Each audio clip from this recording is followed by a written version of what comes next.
Olá, boa tarde. E aí, tudo bem, gente? Como a gente não pôde ter nessa semana o nosso encontro de leitura bíblica para o nosso estudo das Escrituras, porque eu estava de plantão na terça, eu estou gravando esse vídeo que vai ser só um levantamento de pontos do texto, para que a gente não passe a semana sem ter algum tipo de conteúdo. Eu vou levantar alguns pontos. Eu basicamente vou levantar a bola para na semana que vem a gente já entrar chutando e marcar o gol. O texto que a gente vai ler, ou a gente deveria ter lido na terça-feira agora, mas por conta do meu trabalho a gente não pôde realizar a reunião, é Lucas capítulo 13, do verso 10, a gente vai até exatamente o verso 17, que diz assim: Ora, ensinava Jesus no sábado numa das sinagogas, e veio ali uma mulher possessa de um espírito de enfermidade. Havia já 18 anos. Andava ela encurvada, sem de modo algum poder endireitar-se. Vendo-a, Jesus chamou-a e disse-lhe: Mulher, está livre da tua enfermidade. E, impondo-lhe as mãos, ela imediatamente se endireitou e dava glória a Deus. O chefe da sinagoga, indignado de ver que Jesus curava no sábado, disse às multidões: 6 dias há em que se deve trabalhar. Vinde, pois, nesses dias para serdes curados, e não no sábado. Disse-lhe, porém, o Senhor: Hipócritas, cada um de vós não desprende da manjedoura no sábado o seu boi ou o seu jumento para levá-lo a beber? Por que motivo não devia livrar deste cativeiro em dia de sábado esta filha de Abraão, a quem Satanás trazia presa há 18 anos? Tendo ele dito estas palavras, todos os seus adversários se envergonharam. Entretanto, o povo se alegrava por todos os gloriosos feitos que Jesus realizava. Bom, esse é o texto que a gente vai conversar mais detalhadamente na terça-feira que vem. E só levantando alguns pontos dele, percebam, quer dizer, que logo no início do texto diz que havia uma mulher possessa por um espírito de enfermidade na sinagoga. Olha que interessante, às vezes a gente acha que existe geografias santas, né? Lugares nos quais a presença de Deus é maior do que em outros lugares. Não, havia uma mulher possessa de um espírito na sinagoga, no lugar religioso.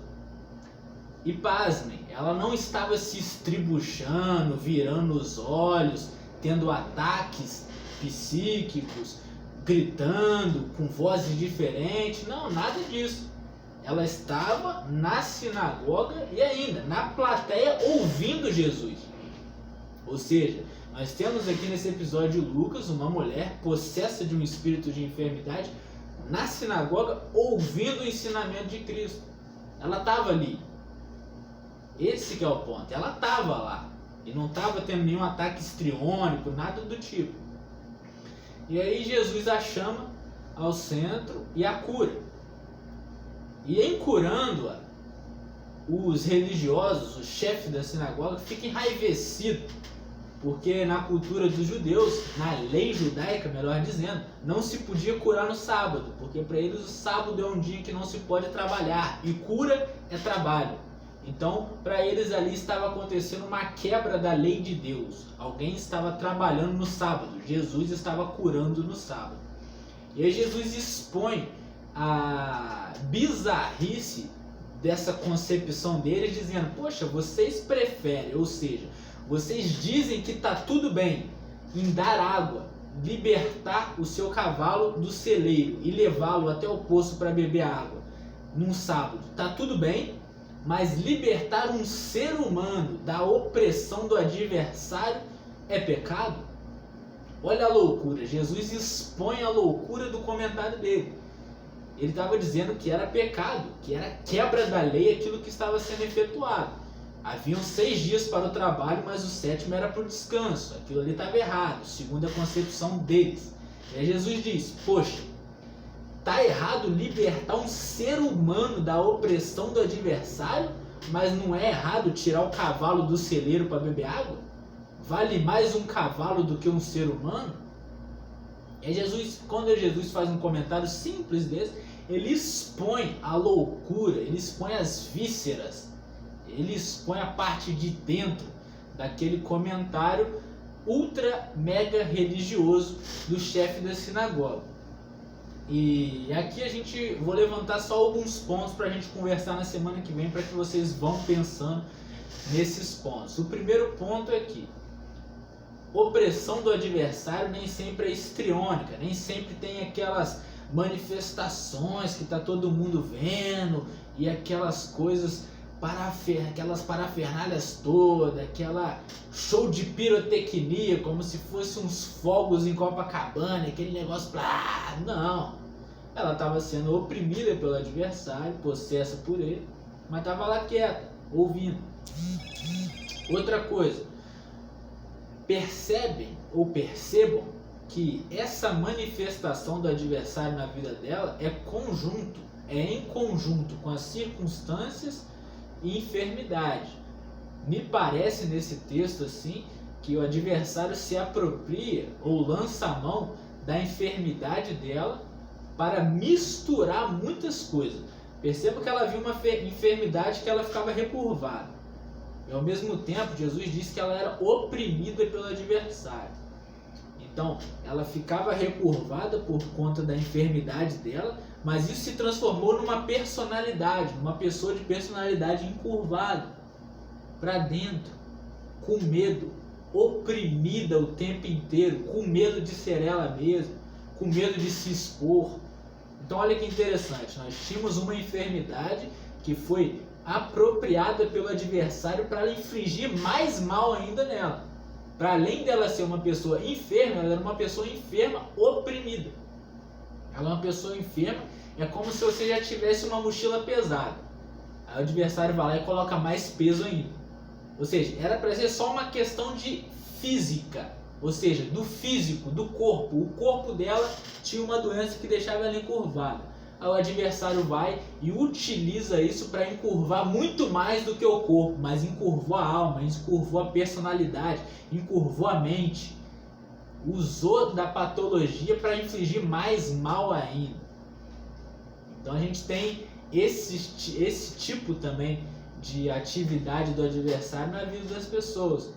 E aí prestem atenção que Jesus a liberta, não expulsando um demônio, sai dela, não, mas Jesus cura o ponto no qual o adversário pegava para a oprimir. Jesus cura a sua enfermidade, Jesus vai direto ao ponto, ou seja, Jesus acaba expulsando o adversário sem tocar no nome, sem falar nada, só curando o ponto que era necessário.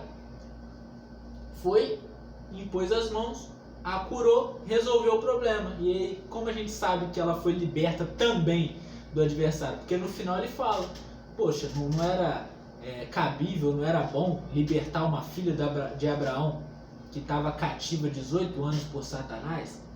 Ou seja, o que Jesus está dizendo? Que ela foi liberta. Mas como que ele a libertou? Curando a enfermidade dela. Então tinha um ponto o qual o adversário se apropriava para infligir mais mal ainda. Existe a doença. E aí, na doença, o adversário pegava a doença e usava aquilo para causar mais mal nela ainda, psicológico, todos os sentidos. E aí Jesus cura essa doença e com a doença ele acaba a libertando também dessas amarras do adversário. E aí tem um ponto, esse daí é só um detalhe. O ponto mais principal disso daqui é como que a religiosidade acaba com a nossa mente. E aí eu finalizo aqui e a gente conversa mais semana que vem. Prestem atenção que tinha uma mulher que estava enferma e que era oprimida pelo adversário e ela é curada. Extraordinário, é para aplaudir, é para ficar feliz, é para falar, caramba, Deus a visitou, que ótimo. Mas o espírito religioso é tão forte e cega tanto a gente que diante de uma experiência extraordinária dessa, o chefe da sinagoga fica enraivecido porque isso seria uma quebra da lei de Deus. Olha que loucura, a gente está vendo um ser humano sendo liberto. Liberto da escala física da doença, liberto da escala mental, liberto da escala espiritual da opressão do adversário. Um ser humano está ficando livre na frente dele. Em vez dele glorificar a Deus, ele fica enraivecido porque aquilo dali seria uma quebra das regras religiosas. A religião pode cegar a gente de tal modo que a gente comece a ver pecado naquilo que é libertação de Deus. Então esses são alguns pontos que eu quis levantar aqui com vocês e para vocês. E na semana que vem a gente faz um apanhado desses pontos novamente e aprofunda naquilo que a gente achar mais necessário, certo? Então um abraço a todos, fiquem todos com Deus e na semana que vem a gente se encontra. Deus nos abençoe.